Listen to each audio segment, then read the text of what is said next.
5, 4, 3, 2, 1, go. বন্ধুরা, আজকে আমি তোমাদের কাছে নিয়ে চলে এসেছি একটা রেসিপি। সেটা হচ্ছে লোটে মাছের ঝুরি ভাজা। তোমরা দেখতে থাকো বন্ধুরা, লোটে মাছের ঝুরি ভাজা আমি কিভাবে বানালাম। সবাই তো আমরা লোটে মাছের ঝুরি ভাজা করতে পারি, তো এক একজনের এক এক রকম স্টাইলে রান্না, তো সেটাই তোমাদের সাথে আজকে আমি শেয়ার করছি। তোমরা ভিডিওটা দেখতে থাকো। এই যে লোটে মাছের ঝুরি ভাজা আমি কিভাবে বানালাম, ঠিক আছে, লোটে মাছের ঝুরি ভাজায় আমি কি কি দিয়ে করলাম সেগুলো তোমরা দেখতে থাকো। আর আমার লোটে মাছের ঝুরি ভাজা কীরকম হয়েছে আমাকে কমেন্ট করে তোমরা জানাবে, ঠিক আছে। তো দেখতে থাকো বন্ধুরা।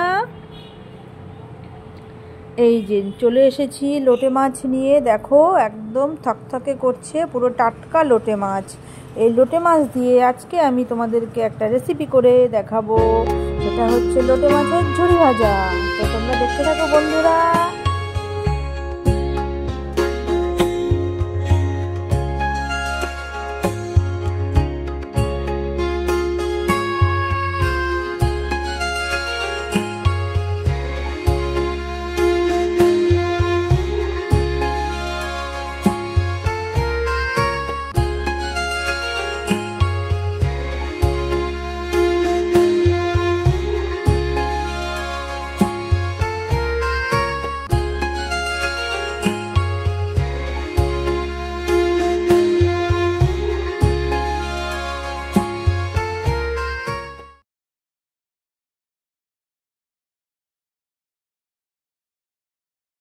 তোমরা তো দেখতেই পারলে বন্ধুরা, আমি কড়াই চাপিয়ে তার উপরে সরষের তেল দিয়ে তার উপরে কালো জিরা ফোড়ন দিয়ে দিয়েছি। তারপরে আমি আলু, পেঁয়াজ, কাঁচা লঙ্কা এগুলো সব হালকা ফ্লেমে একটু ভেজে নিয়েছি। তারপরে আমার যতটুকু মশলা দেওয়ার সেগুলো দিয়েছি, একটু আদা রসুন, একটুখানি তোমার মানে পেঁয়াজের বাটা, যা যা দেওয়া সব কিছু দিয়েছি। আর তারপরে আমি লোটে মাছটাকে ওর উপরে ছেড়ে দিয়েছি। আর দেখো টমেটো, সেই টমেটোটাও আমি ওর মধ্যে দিয়ে দেবো, কিন্তু থালাটা বারবার করে চাপা দিয়ে দিয়ে রান্নাটা করতে হবে, তাহলে লোটে মাছের সব জলটা বেরিয়ে যাবে। থালা চাপা দিয়ে দিয়ে রান্না করলে জিনিসটা ভালো হয়। আর লোটে মাছ থেকে তো প্রচুর পরিমাণে জল বেরায়, বুঝেছো। সেই জলটা বেরিয়ে যাওয়ার পর তারপরে আমরা গ্যাসটায় সুন্দর করে লোটে মাছটাকে শুকিয়ে নিতে পারবো, বুঝেছো। আর এতে রান্নাটাও ভালো হয়। আর এই দেখো টমেটোগুলো আমি এর মধ্যে দিয়ে দিলাম। এবার নাড়াচাড়া করে করে মানে আস্তে আস্তে করে জলগুলোকে সব শোকাতে হবে, একটু সময় লাগবে ঠিকই, ঠিক আছে বন্ধুরা। তোমরা দেখতে থাকো ভিডিওটা, আর আমাকে সুন্দর সুন্দর কমেন্ট করে তোমরা জানিও যে তোমাদের কীরকম লেগেছে। আর কেউ কিন্তু স্কিপ করবে না, হ্যাঁ, সবাই পুরো ভিডিওটা দেখবে, তাহলে বুঝতে পারবে যে তোমরা যেইভাবে করো আমিও কি সেইভাবে করলাম কি না।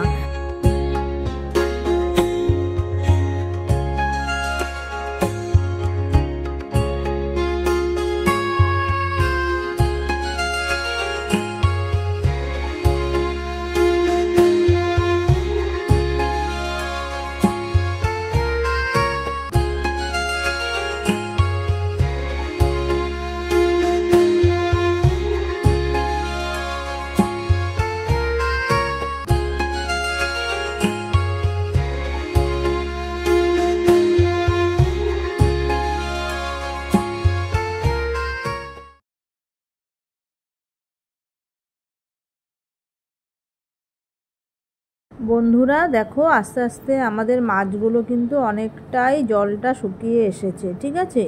আমরা যতটা মানে একদম হালকা ফ্লেমে বসিয়ে রাখতে পারবো ততটাই লোটে মাছটা আরও ভালো হবে, বুঝেছো। দেখেছো তো কতটা জল ছিল, সব জল শুকিয়ে কতটা শুকনো হয়ে গেছে। আস্তে আস্তে এবার গ্যাস কম করে আমরা বসিয়ে রাখছি, ঠিক আছে। আর একটু পরে দেখবে আরও শুকিয়ে গেছে, ঠিক আছে বন্ধুরা। তাহলে লোটে মাছটা কীরকম রান্না হলো তাহলে পরে খেয়ে দেখা যাক, তাই না। তো যাই হোক, আজকে আমাদের আর কিছুই সেরকম হবে না, এই লোটে মাছটাই হয়েছে আর একটা উচ্ছে আলু ভাজা হয়েছে। কারণ আমার একদম সময়ের অভাব, আমি বেশি রান্না করি না, এটা তোমাদেরকে আমি আগেও বলেছি। আমাদের একটা তরকারি ভালো হলেই ওতেই খাওয়া হয়ে যায়, আমাদের বেশি কিছু বানাই না, বুঝেছো। তো যাই হোক, লোটে মাছটা যা হয়েছে দেখে তো বেশ ভালোই লাগছে। এই লোটে মাছ দিয়েই কিন্তু বেশ ভালো খাওয়া হয়ে যাবে, তাই না বলো। ঠিক আছে বন্ধুরা, দেখো লোটে মাছ আমার কমপ্লিট। এবার আমি একটা পাত্রের মধ্যে লোটে মাছটাকে তুলে নিলাম, ঠিক আছে। বেশ সুন্দর হয়েছে, দেখে যতটা বুঝতে পারলাম, খেয়ে তো আরও বুঝতে পারবো যে কতটা ভালো হয়েছে। ঠিক আছে বন্ধুরা, তোমরা ভিডিও ভালো লাগলে লাইক কমেন্ট শেয়ার করো। ঠিক আছে, তোমরা ভালো থেকো, সুস্থ থেকো। আমি রাখছি, টাটা, বাই, সি ইউ।